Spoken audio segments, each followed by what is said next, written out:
నమస్కారం ఘంటారావానికి స్వాగతం. ముందుగా ప్రధానాంశాలు. బంగాల్లో కొనసాగుతున్న తొలి విడత ఎన్నికల పోలింగ్. ముర్షిదాబాద్లో టీఎంసీ ఏజేయూపీ శ్రేణుల మధ్య ఘర్షణ, పోలీసుల లాఠీచార్జ్. తమిళనాడులో ప్రశాంతంగా కొనసాగుతున్న పోలింగ్.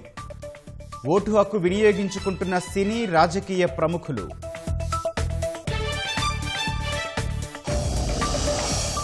మధ్యాహ్నం సీఎం అధ్యక్షతన మంత్రివర్గం సమావేశం.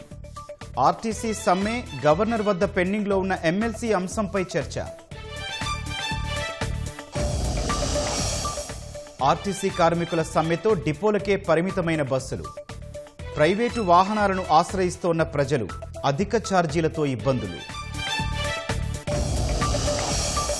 నిజామాబాద్లో వరి రైతులకు తప్పని ఇబ్బందులు. ధాన్యం కొనుగోలులో జాప్యం, త్వరితగతిన చేపట్టాలని వేడుకోలు.